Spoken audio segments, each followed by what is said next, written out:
अरे तुला काय झालं? ताप पण आहे. हो, बरं नाही वाटून राहिलं बाई. काहून नाही? काय झालं? तब्येत नाही बरी वाटत आहे. काहून नाही? तू आज कामावर नाही गेली? नाही ना बाई, कामावर नाही गेली. मला किनी बरंच नाही वाटून राहिलं. आणि माझ्या कामावर आहे ना एवढे पाहुणे आले बाई. त्या मालकीनं मला बोलावलं लवकर आणि सांग गेली नाही ना, तर त्या मालकीनले खोटं वाटन आणि भांड्याचा गंज लावून ठेवत. बरं आई, तू एक काम कर. तू अंदर जा आणि झोपून राहा. मी तुझ्या कामावर जातो आज आणि तू हे काम करून घेतो. आणि मी त्यांना सांगतो पण की आईची तब्येत खराब आहे म्हणून. जा तू झोप. जा आई.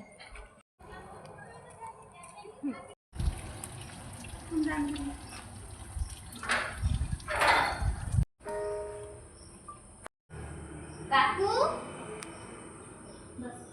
काकू. हो हो ये. अरे नेहा, तू कशी काय आली? तुझी आई नाही आली आज? का बरं, तिला बरं नाही आहे का?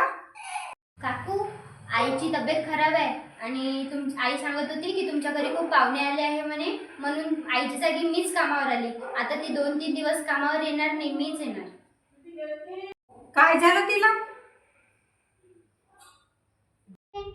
तिला चक्कर आले असणार आणि ताप पण आला होता तिला मी आली तेव्हा.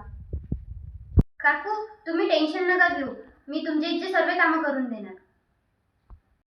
अगं पण तुझे पेपर चालू आहेत ना, आणि तू अभ्यास सोडून हे घरचे कामं करशील? काही नाही होत काकू, मी ऍडजस्ट करून घेणार. 2-3 दिवस अभ्यास पण होते. अगं पण हे घे, तुझ्या आईला पहिले दवाखान्यात ने आणि तू अभ्यास कर.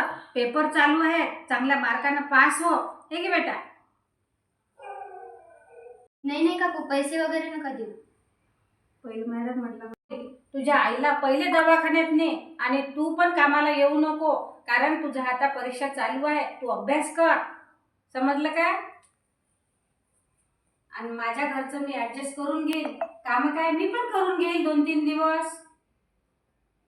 तू कामाचं अजिबात टेन्शन नको घेऊ, आम्ही ऍडजस्ट करून घेऊ बेटा. धन्यवाद काकू, येतो मग. हो.